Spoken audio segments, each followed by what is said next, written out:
Hello everyone, welcome back to my channel. और आज का वीडियो है मेरा क्लास 7th के बच्चों के लिए, चैप्टर नंबर 8 कंपेयरिंग क्वांटिटीज़। और कंपेयरिंग क्वांटिटीज़ जैसे कि बच्चों नाम से ही पता चल रहा है, कंपेयरिंग मतलब कि कंपैरिजन। हम कंपेयर करेंगे यहाँ पे अलग अलग क्वांटिटीज़ को, और वो क्वांटिटीज़ होंगी रिलेटेड डिस्टेंस से या फिर वॉल्यूम से या फिर वेट से, ठीक है। और भी बहुत सारी क्वांटिटीज़ के बारे में पढ़ेंगे। आपने क्लास 6 में जैसे कि कन्वर्जन सीखा था, आप लोगों ने मेजरिंग यूनिट्स पढ़ी थी, जिनमें आपने कुछ बिगर यूनिट्स पढ़ी थी, कुछ स्मॉलर यूनिट्स पढ़ी थी, और फिर आपने उनके कन्वर्जन सीखे थे, ठीक है। तो मैं पहले आपको वो टेबल याद दिलाती हूँ जो आपने लास्ट ईयर करी थी। वो क्या थी बच्चों? वो थी kilo, hecto, Deka, then units. अब यूनिट्स क्या क्या हो सकती हैं बच्चों? मीटर, लीटर, ग्राम, ठीक है। जिसमें मीटर का इस्तेमाल करते हैं हम डिस्टेंस को मेजर करने के लिए, लीटर का इस्तेमाल करते हैं वॉल्यूम को मेजर करने के लिए, और ग्राम का इस्तेमाल करते हैं हम वेट्स को मेजर करने के लिए, ओके। उसके बाद आती हैं छोटी यूनिट्स जो हैं क्या? डेसी, सेंटी, मिली, ओके। तो ये जो यूनिट्स हैं किलो, हेक्टो, डेका, ये कहलाती हैं बच्चों बिगर यूनिट्स। ये कैसी यूनिट्स हैं? ये हैं बिगर यूनिट्स, ओके। और ये डेसी, सेंटी, मिली, ये क्या होती हैं? Smaller units, okay. They are smaller units.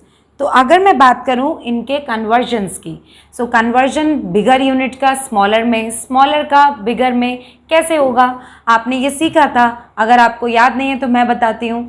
ये बिगर यूनिट्स हैं, तो अगर ऊपर से नीचे आपको कभी भी जाना होगा, ठीक है, यानी कि सपोज किलो को हेक्टो के पास जाना है, बिगर यूनिट्स को कभी भी छोटी यूनिट्स में, स्मॉलर यूनिट्स में चेंज करने के लिए हमेशा आपको नीचे जाना पड़ेगा। तो नीचे जाने के लिए आपको हमेशा मल्टीप्लाई करना है। और मल्टीप्लाई कैसे करना है, इसके लिए एक एग्जाम्पल लेते हैं। फॉर एग्जाम्पल, अगर आप कन्वर्ट करना चाहते हैं सपोज 7 किलोमीटर को मीटर में, ओके, यानी कि बेसिकली किलोमीटर को मीटर में कन्वर्ट कर रहे हैं हम। सो किलो कहाँ पर है? किलो की पोजीशन देखिए, ये रही टॉप मोस्ट पोजीशन है, और मीटर ये रहा, ठीक। सो किलो को मीटर में, यानी कि किलो एक बड़ी यूनिट है, मीटर एक छोटी यूनिट है, तो बड़ी यूनिट को छोटी के पास जाना है, यानी कि ऊपर से नीचे जाना है। कितने स्टेप्स नीचे जाना पड़ेगा बच्चों? 1 2 3 स्टेप्स डाउन, यानी कि आपको मल्टीप्लाई करना है 7 को 1000 से, okay. Why 1000, why 3 zeros? Because हम 3 स्टेप नीचे आए हैं, ओके। सो 1 किलोमीटर को हम लिख सकते हैं इज इक्वल्स टू 1000 मीटर। तो 7 किलोमीटर कितना हो जाएगा? 7 into 1000, 7 into 1000 means 7000 meter. So this is how we will change bigger units into smaller units. और अगर आपको उल्टा करना है, स्मॉलर यूनिट्स को बिगर में चेंज करना है, यानी कि नीचे से ऊपर जाना है, तो आप क्या करेंगे बच्चों? नीचे से ऊपर जा रहे हैं, अगर आप ऊपर की तरफ जा रहे हैं, so you have to divide. आपको क्या करना है? डिवाइड करना है, जी हाँ। अब डिवाइड भी कैसे करना है? जितने स्टेप्स आप ऊपर जाएंगे उतने जीरो से आप डिवाइड करेंगे। फॉर एग्जाम्पल, अगर आप 5 सेंटीमीटर को चेंज करना चाहते हैं मीटर में, फाइन, यानी कि सेंटीमीटर कन्वर्ट होने जा रहा है किसमें? मीटर में। तो सेंटी कहाँ पर है बच्चों? ये रहा। मीटर कहाँ पर है? ये रहा। तो सेंटी को मीटर के पास जाना है, यानी सेंटीमीटर, सेंटी एक छोटी यूनिट है और ये जा रही है मीटर के पास। सो कितने स्टेप्स इसको ऊपर जाना पड़ेगा बच्चों? 1 2 steps up. Up means divide, तो हम इसे डिवाइड करेंगे 100 से। वाई 100? बिकॉज हमने 2 स्टेप्स ऊपर चढ़े हैं, ठीक है। तो ये कैसे आप शो करोगे? 1 centimetre is equal to 1 divided by 100, then ये आएगा आपका मीटर में। तो 5 centimetre is equal to 5/100, okay, इतने मीटर। बाकी डिवाइड आप कर ही सकते हैं, 5/100 है तो आप इसे डेसिमल में चेंज करके 0.05 मीटर लिख सकते हैं। So this is how we can convert these measuring units from one type to another type आप कैसे चेंज कर सकते हैं मैंने आपको बता दिया है।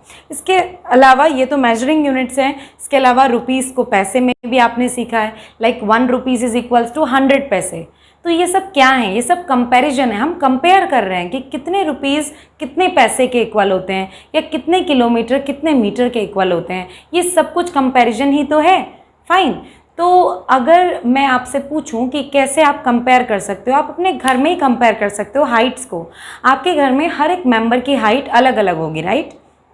सपोज आपके फादर की हाइट सपोज 164 सेंटीमीटर है, और सपोज किसी बच्चे की हाइट, आपकी फैमिली में किसी छोटे बच्चे की हाइट जो है वो 82 सेंटीमीटर है। ओके, तो आप देख सकते हो यहाँ पे बच्चों कैसे, क्या देख सकते हैं आप यहाँ पे आप देख सकते हो कि जो चाइल्ड की हाइट है, जो बच्चे की हाइट है वो क्या आ रही है, जस्ट हाफ आ रही है फादर की हाइट के। फादर की हाइट अगर 164 है तो बेटे की हाइट 82 है, दी हुई है क्वेश्चन में। इसका मतलब क्या है, इसका मतलब फादर की जो हाइट है वो डबल है बेटे की हाइट के, यानी 2 टाइम्स है।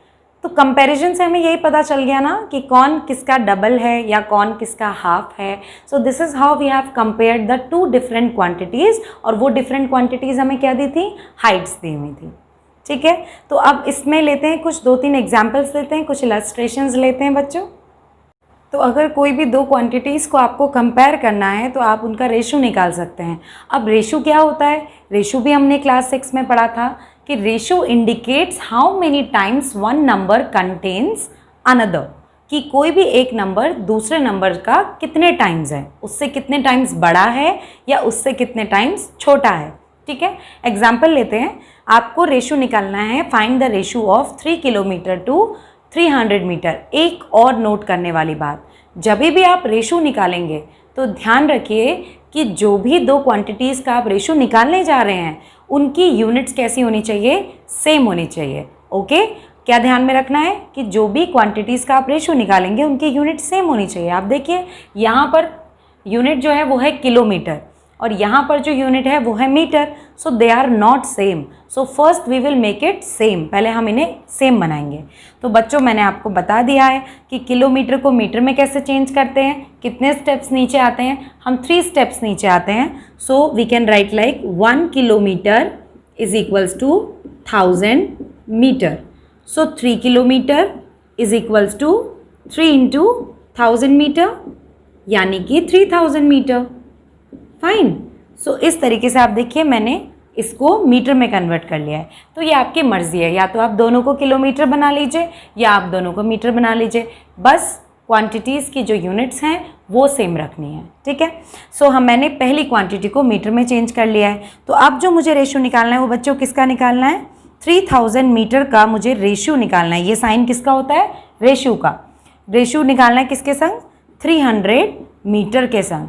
तो बहुत सिंपल है, जो पहली क्वांटिटी है उसको आप न्यूमरेटर में लिखिए, ओके, एंड दूसरी क्वांटिटी को आप डिनोमिनेटर में लिखिए। तो ये 2 ज़ीरोस इन 2 ज़ीरोस से कैंसिल हो जाएंगे। सो 3 1s are 3, 10 टाइम्स, यानी कि ये आया 10:1। इसका रेशो क्या आया, 10:1। सो this is how you can find out the ratio. तो चलिए एक और एग्जाम्पल लेते हैं। तो बच्चों अब एक इलस्ट्रेशन करते हैं इक्विवेलेंट रेशियोज़ पर।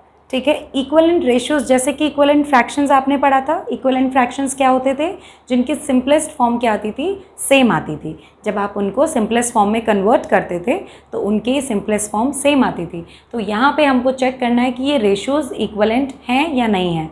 तो बहुत सिंपल है, यहाँ पे आप देख सकते हो। पहला रेशियो इन्होंने क्या दिया है, 1:3, sorry it is given to you 1:2, और दूसरा रेशो दिया है इन्होंने 2:3, और ये पूछ रहे हैं कि ये इक्विवेलेंट है कि नहीं है। तो आप देखिए इसे मैं लिख सकती हूँ 1/2 की फॉर्म में, और इसको लिख सकती हूँ मैं 2/3 की फॉर्म में, है ना। अब 1/2 का सिंपलेस्ट फॉर्म तो 1/2 ही है ना, आप इसको और सिंपल नहीं कर सकते, और इसको भी 2/3 को भी आप और सिंपल नहीं कर सकते। तो दोनों का सिंपलेस्ट फॉर्म जो है बिल्कुल अलग है एक दूसरे से, इसलिए इक्विवेलेंट रेशो नहीं है। या एक और तरीका है चेक करने का, वो है क्रॉस मल्टीप्लिकेशन।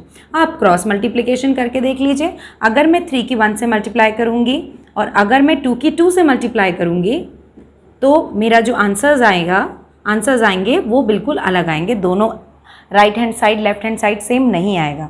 सो ये रिप्रेजेंट करता है कि ये इक्विवेलेंट फ्रैक्शंस या कह सकते हैं इक्विवेलेंट रेशियोज़ की बात कर रहे हैं यहाँ पे। इक्विवेलेंट रेशियोज सेम नहीं है। So no, okay, they are not equivalent. Fine. तो ये कुछ कंसेप्ट थे, ये कुछ इंट्रोडक्शन था, इंट्रोडक्शन से रिलेटेड कॉन्सेप्ट थे जो मैंने अपनी इस वीडियो में डिस्कस करे हैं।